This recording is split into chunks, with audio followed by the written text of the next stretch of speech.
Thank you so much, Dick. Thank you. Wonderful prayer, and welcome. It's great to see you all this morning in the Maloney class. And for those of you who are watching on YouTube or Zoom, welcome as well. So we're continuing in our series on lessons on the Psalms. And the Psalm that we're going to look at today is Psalm 107. And what we've been doing over the past several weeks is kind of thinking about how the Psalms have influenced our lives, and in particular in the way they've helped shape the music that has been so central to our experiences, you know, in our churches. And Psalm 107 is no different. So there's a really cool story about how this song was incorporated into a musical tradition. So I'm gonna play a little song. Battery 100%. Connected to Heather's iPhone. Technology makes me happy when it works. So I'm gonna play a song that was inspired by Psalm 107, and it's not very long, but you may have heard it before. So we'll see if we can make this work. Eternal Father, strong to save, whose arm doth thy promises sway, who leads the mighty ocean deep its own appointed limits keep. Oh, hear us when we cry to thee, for those in peril of the sea. Does that ring a bell? Anyone? Go Navy. I was going to say, I know at least two people in this class for whom that's a very familiar hymn. That is Eternal Father, Sean would say, and it is performed here by the Sea Chanters, which is a vocal group of the U.S. Navy. And just as an aside, when Jane was at the Fleet Forces Command, one of the entities that she was in command of was the U.S. Navy Band. Fleet Forces. Fleet Forces Band. Fleet Forces Band. Fleet Forces, yep. So I learned, it was interesting because I learned a lot that if you're a musician, one of the best gigs you can get is to go into the military. And I didn't realize they have Juilliard trained, you know, musicians of all sorts in the various bands, not just in the Navy, but across the armed services. So, Yeah. you know, if you know someone who's a struggling musical artist, tell them to join the Army or the Navy. They can have a nice gig.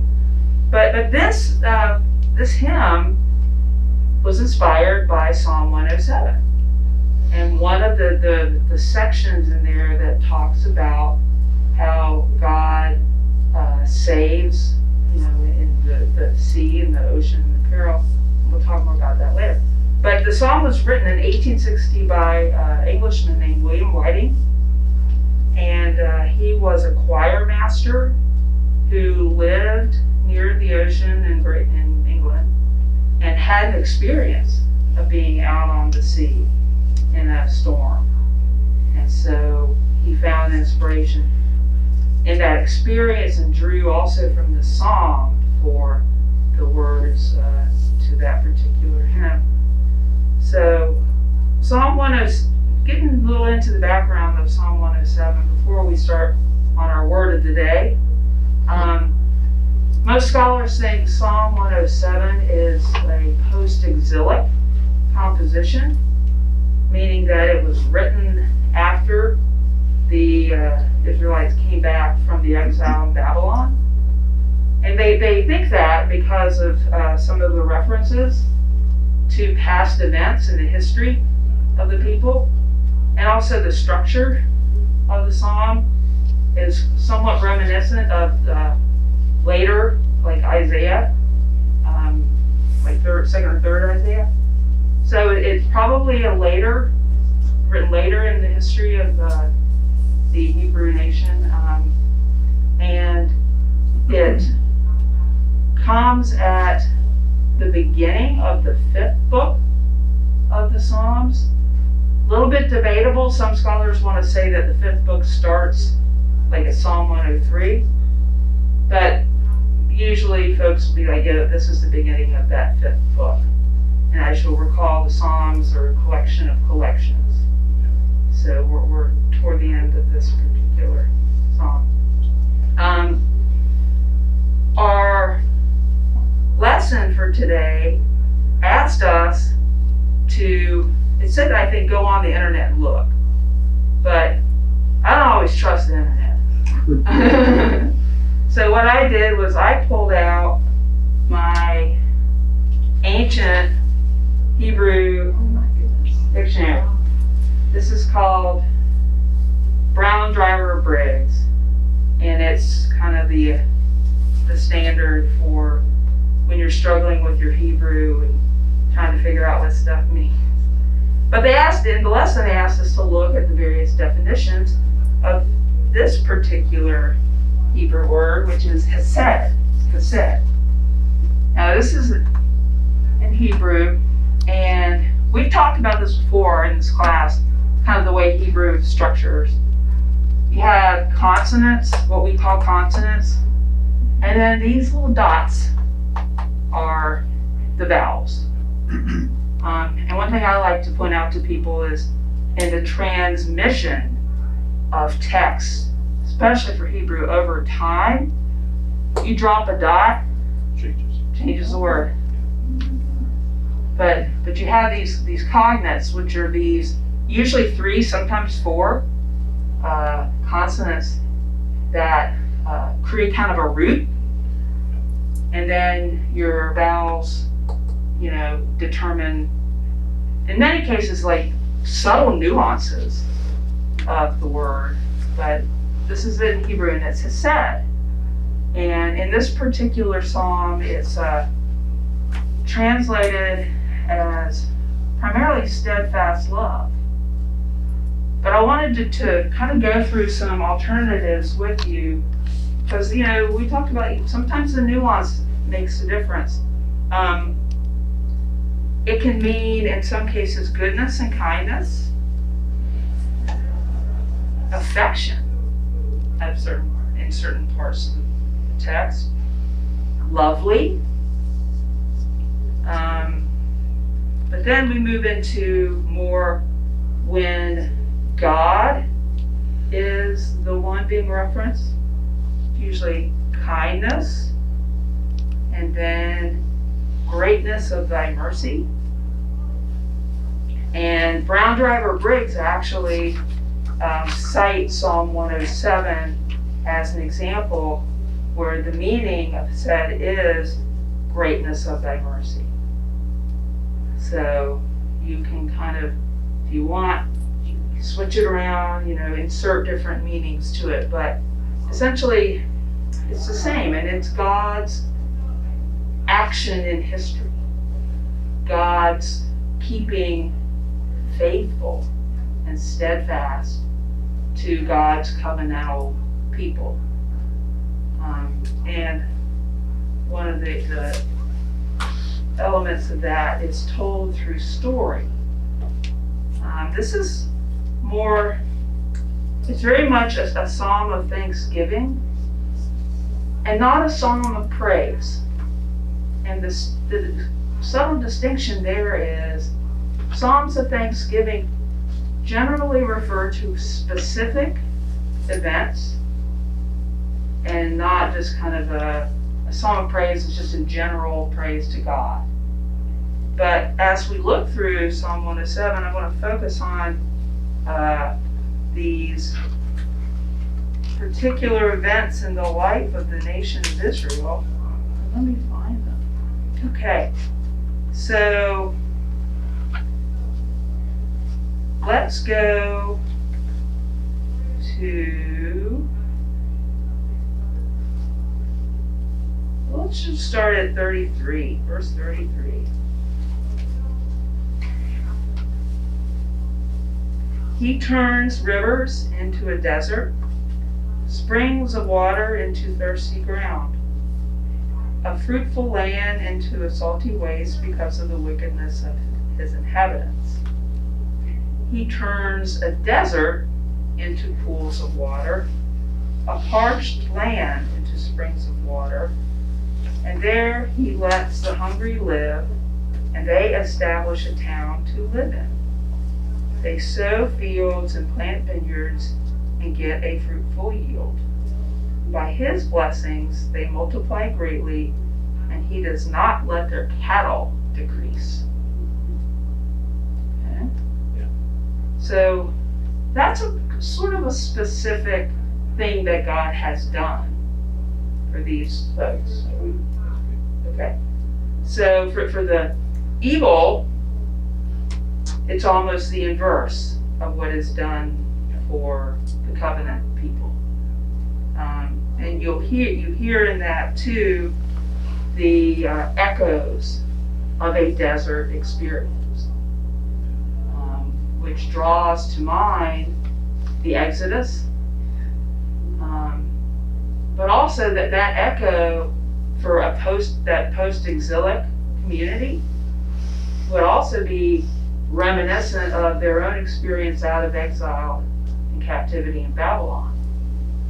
So you see how those draw together. And then we'll go back and just read the verse that probably inspired our sea chant today, and that's verse 23. Some went down to the sea in ships, doing business on the mighty waters. They saw the deeds of the Lord, his wondrous works in the deep. For he commanded and raised a stormy wind, which lifted up the waves of the sea. They mounted up to heaven, and they went down to the depths. Their courage melted away in their calamity. They reeled and staggered like drunkards, and they were at their wits' end. Then they cried to the Lord in their trouble, and he brought them out of their distress. He made the storm be still, and the waves of the sea were hushed. Then they were glad because they had quiet, and he brought them to their desired haven. And then let them thank the Lord for his hesed. Steadfast love is translated in the New Revised Standard Version. Or mercy, as we can see, is an option from Brown Driver Briggs.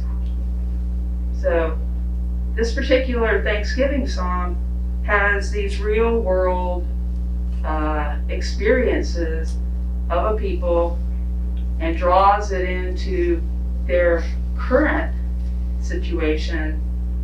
Most scholars think having come back from the exile.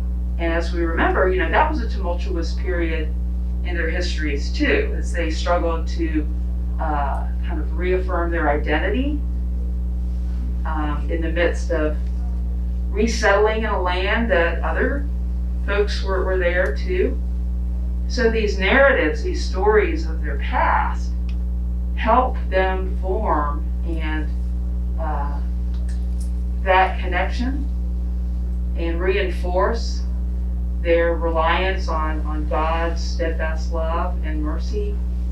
And unlike, in some religions where God is a little bit removed and doesn't intervene in the lives of people, it's very clear from this psalm that there is a deep connection and God intervenes in history.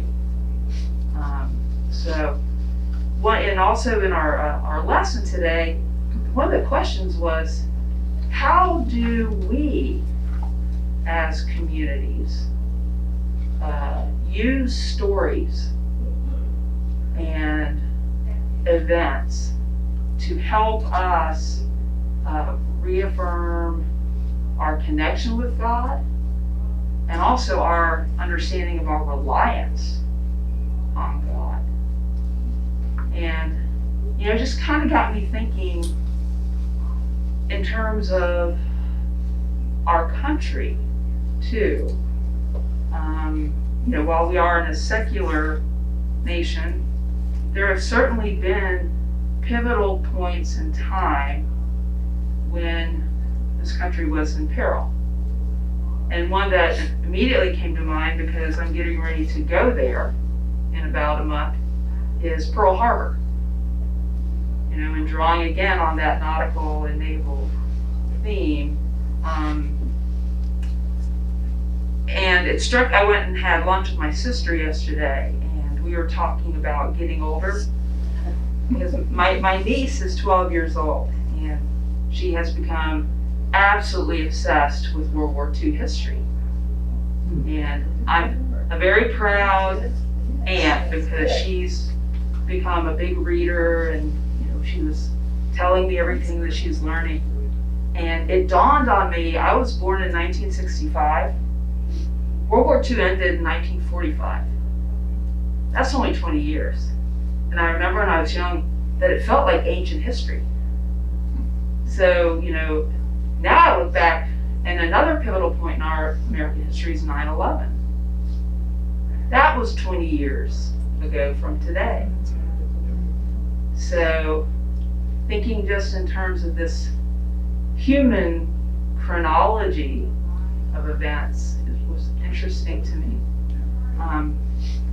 But you know, not just nations, but communities, smaller communities also have these pivotal points in their history where God has intervened, or you know, the community has understood events in that way.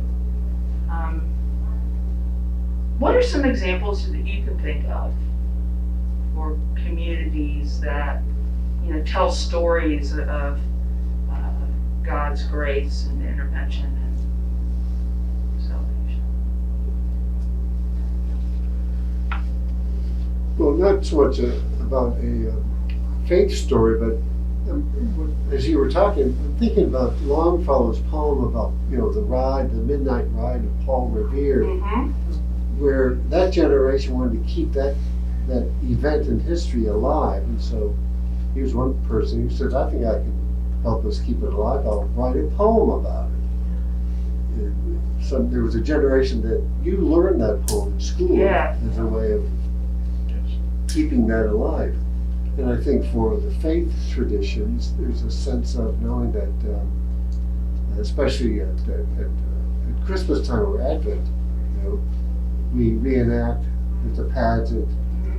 There's a you know, candlelight service. These ways of remembering the stories and recalling the stories. That's a fantastic. That you hang your hat on. Yeah, that's a fantastic example. And which is why I think in the communist countries, they don't want you to be able to recall those stories. Uh-huh.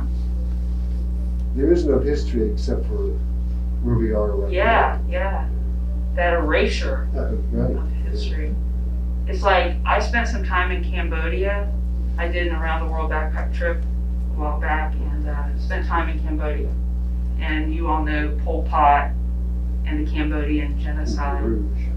the Khmer Rouge, and that was hard. I mean, I went to, I didn't go to the actual killing fields, but I went to a place called Tuol Sang, which was a school, and it was a detention center. But what Pol Pot wanted to do is exactly what Gus said, was this is year zero.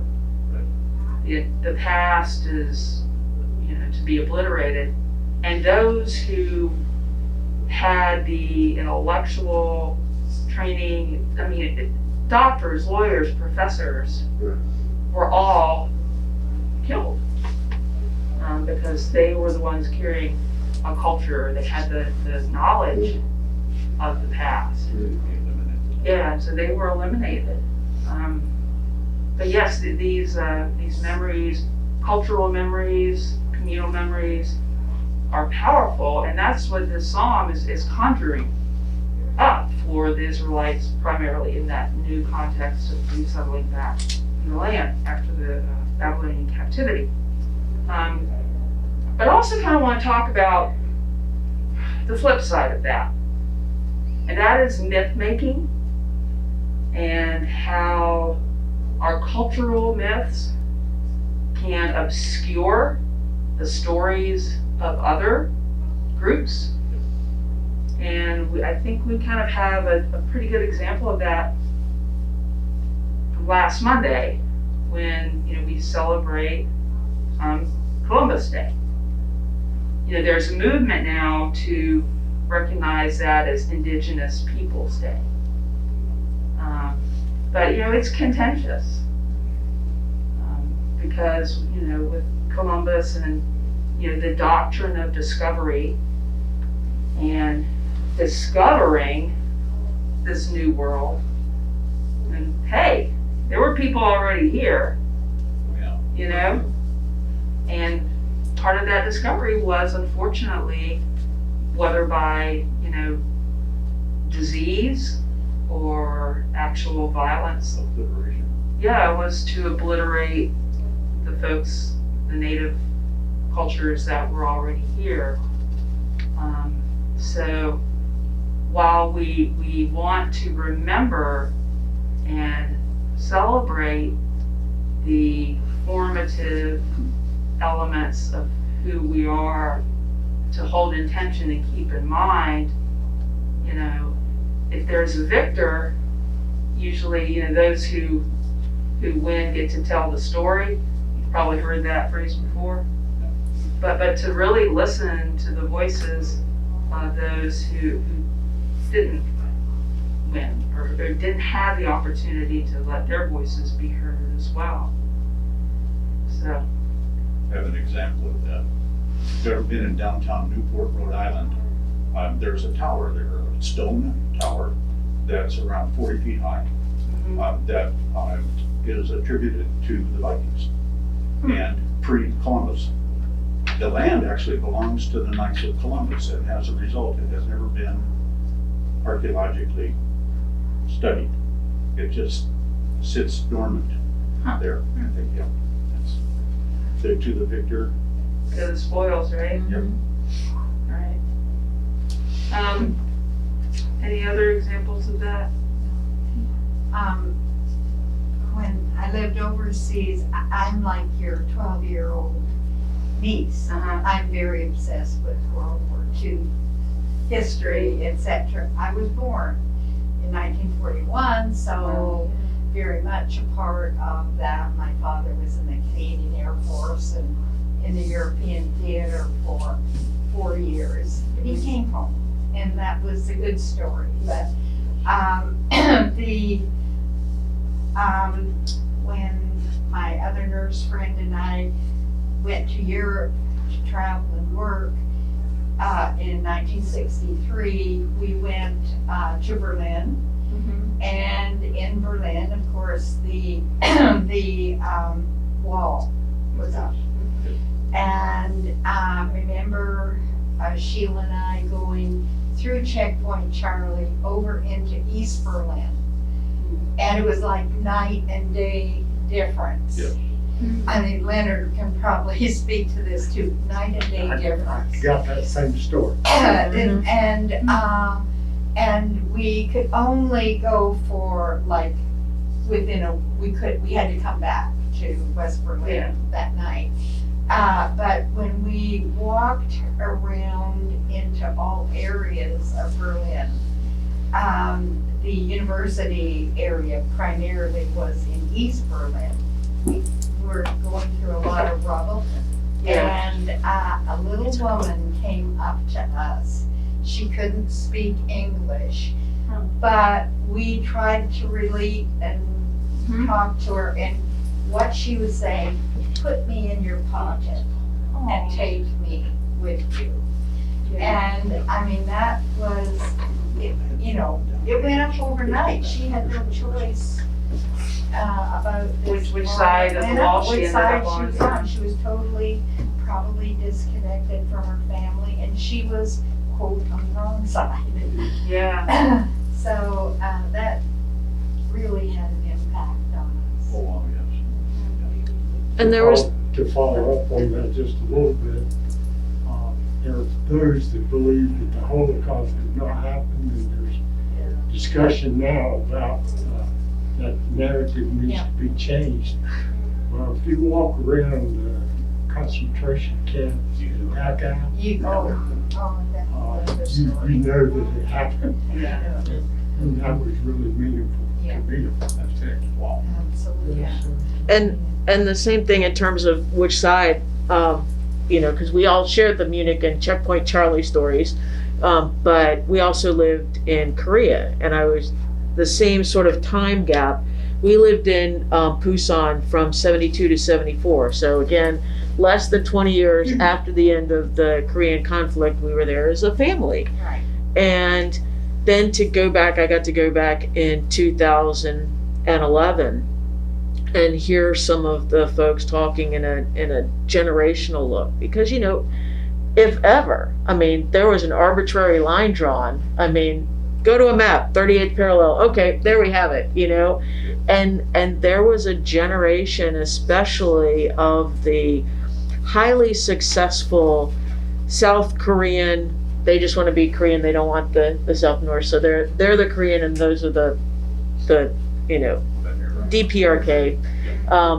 But the very highly successful business people that lived in South Korea tried in the late 90s to be a forcing function to see what they could do. And the gentleman who had founded Hyundai Industries, both the heavy industries and everything else, personally drove 10,000 head of cattle across the 38th parallel. And Wow, that just right out of our I'm trying. And he just was trying to figure out, of course, it was one very wealthy person's effort, but it was still in that attempt, because if you ever want to see a nation that has tried to say history that the rest of the world knows does not exist, look at how the DPRK has rewritten history to say what's going on. So there's more cattle stories for you. That's love that. discouraging. That's great. Yeah. So many examples, and communities within communities too. One that for the LGBTQ community, a good example of this is Stonewall. If you all have heard of the Stonewall uprising that happened in 1969 in New York City. And what happened was, for decades, LGBTQ people would meet in particular bars. You couldn't really go to a country club and hang out with your community. So what happened was folks would congregate in bars. And a lot of times, these bars were owned by mafia types. So the mafia had relationships where they would pay off police, and this is in New York City, it happened in other cities too, but they'd pay off the police not to raid these bars, because being gay was criminalized back then. If I dressed like this and walked down the street, I could be fined or put in jail, because I was being it violated some of the gender laws about women, so it was a horrible time. This post-war time in America brought about a lot of oppression on the LGBT community. So what happened was, I guess the payment wasn't made and the bar was raided.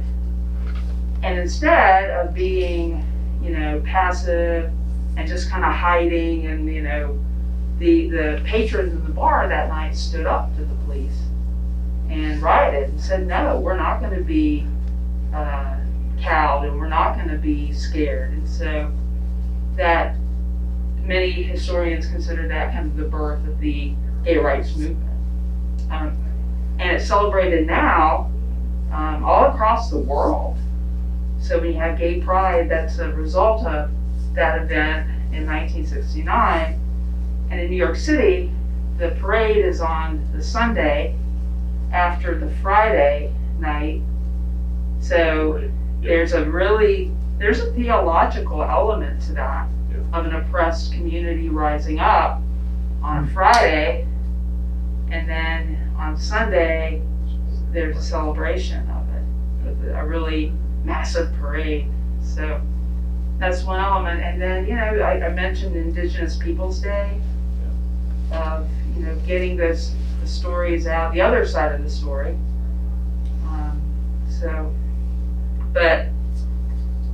So we have these wonderful songs that recall, God's intervention and God's saving people. But what's our response to that? What's the human response? What are we called to do because of that? Well, Walter Brueggemann, who is an Old Testament theologian and biblical scholar that you all have probably heard of, Brueggemann claims that the human response is exactly that, one of a thankful response. That, because Israel, and throughout the Psalms and throughout, the Old Testament, endlessly recites this inventory of mighty acts. And we constantly see Israel's response being one of thanks, of gratitude, and that we are called to do that too. And Brueggemann goes so far as to say, if we are to understand the Old Testament at all, that contact with God is made as a people to live a Todah life. Todah meaning thanks, thankful life. Not as the finally true abstract dogma is apprehended, but as a lived reality. So Brueggemann says this is critical to understanding this entire book of the Hebrew Bible, of this response of thanks, and not just something that we do in a worship setting or on our Sunday morning, but having that be the essence of who we are as a people, and living that out in many different ways in our daily lives. And there are tons of examples of that here in our community, don't you think? If nothing else, Davidson is certainly full of wonderful nonprofits and people whose response to God's grace in their lives is to take that attitude of thanks, attitude of gratitude, you've heard that, and operationalize it. And a couple weeks ago, someone brought up Richie King and how Richie was so instrumental and remains so in Room in the Inn, and has done that consistently for years. And Jane has kind of picked up on some of that too, and has helped out, and so many other people in our community, that it's become very much an ecumenical effort, and has drawn, we've had folks from the Temple Kol Tikva, Gethsemane Church, St. Albans, a lot of different folks have focused their grateful response in concrete ways to assist, their homeless neighbors. But Brueggemann really is very insistent that, that gratitude has to be something that is lived out, and in particular, lived out for the benefit of communities that have been oppressed and marginalized.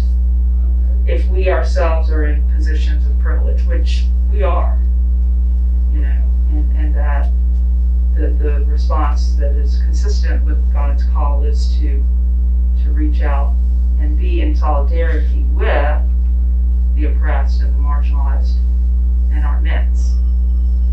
So, right.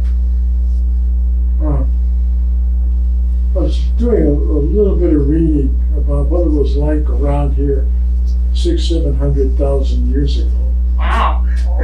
And I thought, I didn't go that far back. So. the men finally figured out what to do with women. And we've never caught up. The men figured out that if the women went on the trips to hunt, it was dangerous and they might be hurt or die. Uh-huh. But women were the only way that the tribe could survive. Beautiful, what a great lesson. And I don't think we really caught up yet with that concept. Women are to be protected. They come out number one. So at times in a conservative group, I will say, well, if women would take over the country, men would be much happier.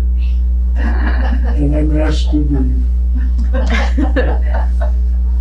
Well, you raise a good point, and it's interesting because it reminds me of going to a place called Western Samoa. And did you all ever read A Coming of Age in Samoa by Margaret Mead? It was one of those like seminal anthropological texts back in the day. Some people think Mead made up some of the stories. And actually in Samoa, she's kind of a controversial figure because they don't like the way she depicted them in some ways. But the point is, like, having been in Samoa, it has been Christianized to the hilt. I mean, you can't go 2 feet without going in, like, especially LDS, Latter-day Saints churches. There's one road that goes around the entirety of the island, and literally every, like, 5-10 miles, there's a little LDS church. But there are other denominations too. The Congregationalists were there. But so on the surface, it's extremely Christian. But you start hanging out at the level of the villages, and they still have their traditional societies. And what's interesting is they do have a patriarchal structure, because the Matais, the chiefs, are men, and they have a hierarchy of these chiefs. They have talking chiefs, and they literally are the ones that are allowed to talk. And they talk and talk and talk for hours. Because they have these open, they call them valets, and they're these open, they have thatch roofs, and whenever the village has a meeting, the men sit in these valets and the talking chief talks. But the actual work, the actual, running of these communities, that's what the women do. And, the women are held in very, very high regard. But, still there is a little bit of that patriarchal nature, for the men to be able to do their talking, but the women do the work. Sound familiar? Yeah. So, Heather, what confounds me is, men biologically are constructed different, and women so forth. And I said, the good Lord, he wanted the connection to be, I believe, this is my belief, to be equal. Because, there's a role that men play. Women have more connectors between the two hemispheres of their brain, which makes them able to do all the little stuff. You heard the term behind every successful man is a woman with a lot of connectors. But we were designed that way. And why can't we bring that to an equal plateau and accept that? Men have they see the big picture, they have many great things, but the women, just take this pandemic for instance. Uh-huh. It's been the women at home a lot who been taking care of the children, they've been teaching, they've been trying to connect as best as they can. And women have taken a hit Yeah, during all of this. yeah. They really have. And, but I don't mean to go on and No, on you- about that, but it really, and just one kind of funny thing, because, for a number of years when I was working, I would be in a mixed group, more men than women, and they'd start deciding on certain things, and I'd say, well, what about this, or what about that?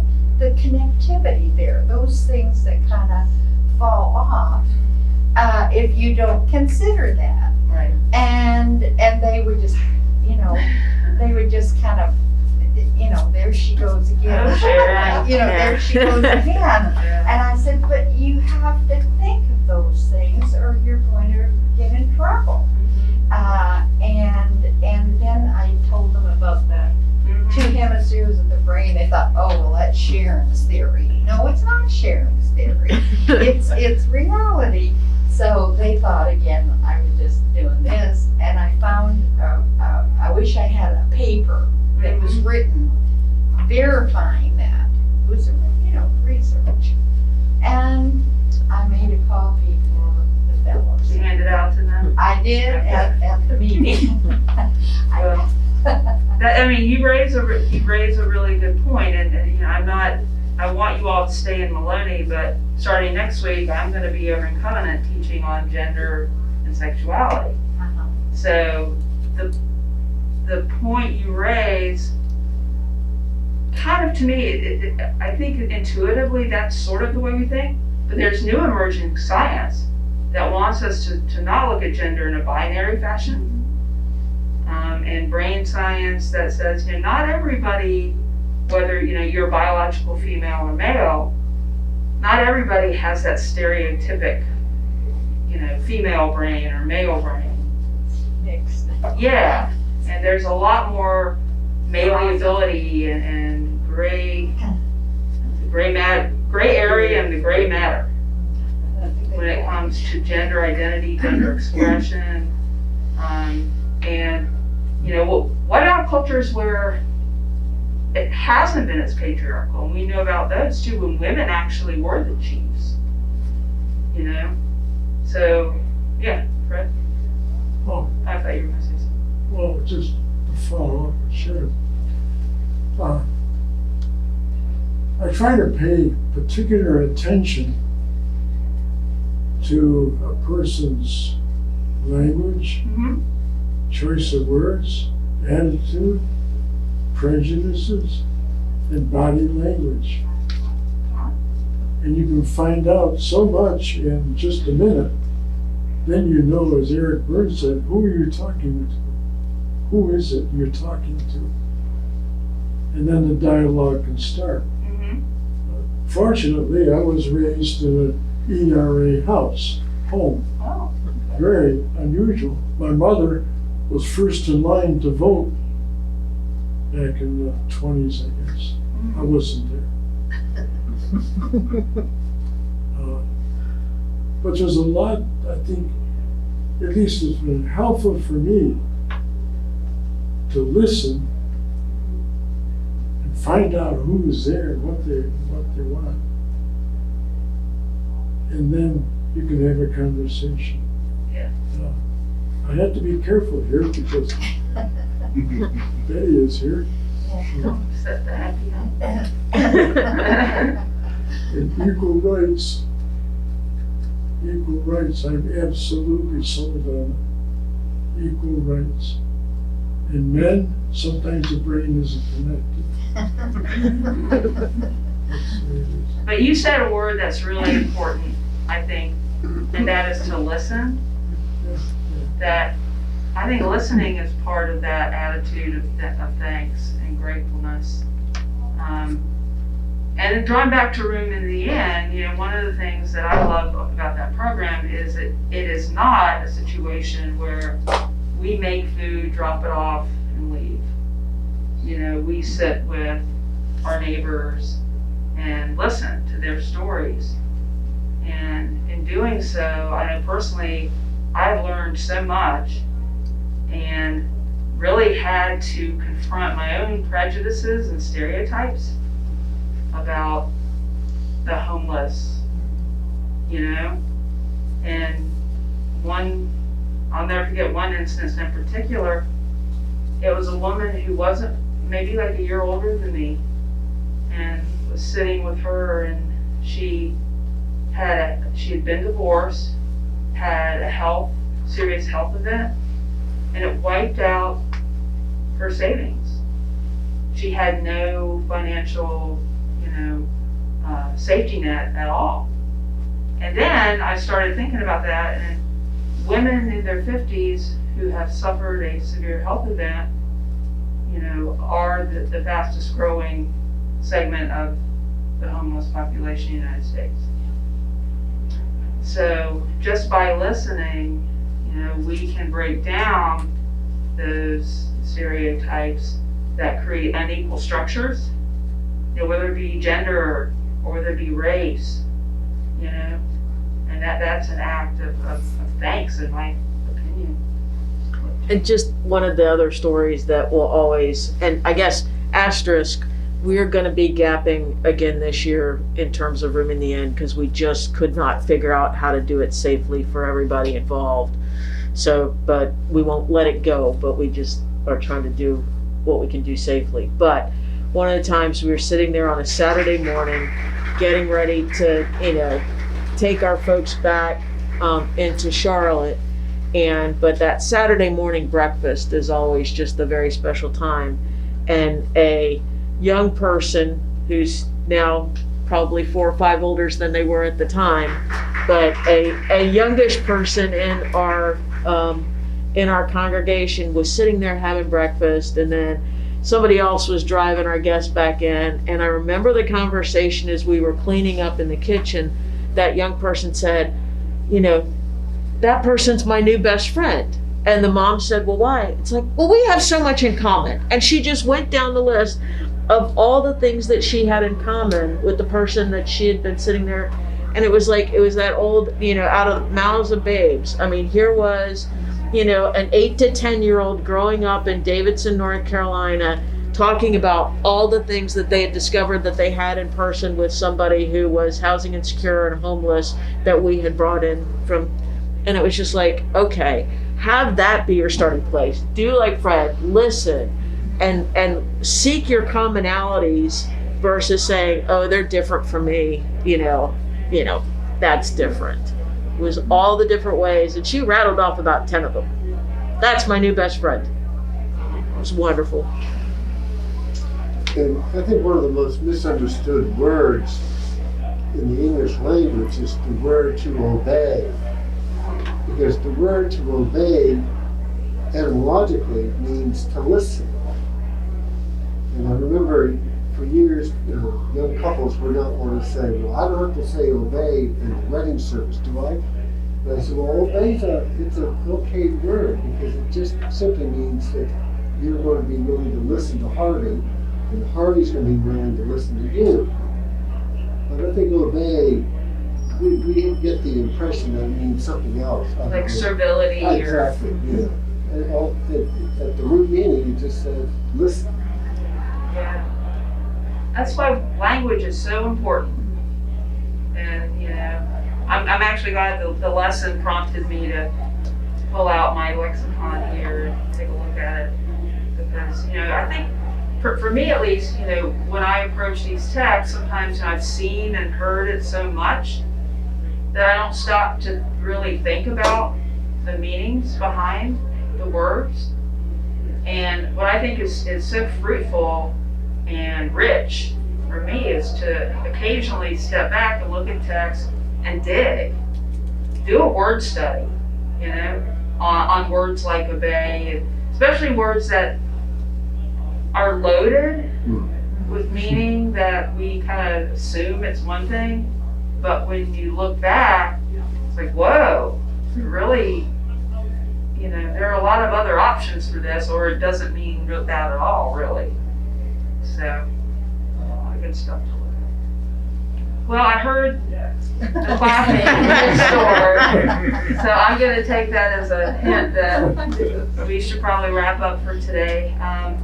As I mentioned, I'm going to be switching over to Covenant for a few weeks, but it's been really fun being back in person with you all, and it's great to see you, and I'll be back in the rotation, and we're thrilled to death that Gus is going to be part of the teaching crew too. From the back row to the front. You know, he's certainly Because you started the front. much more learned than I am in all this, so I look forward to hearing him. Will you join me in a closing prayer? God of steadfast love, God of mercy, God that teaches us to listen, to seek out stories of those whose experiences may be different from us. We ask that you be with those who are suffering in our community and around the world. We ask that you give us the grace and discernment and strength to reach out and express our thanks by standing with those who are marginalized and oppressed in our community. And we ask that you grant us peace and joy throughout this coming week. In Jesus' name we pray. Amen.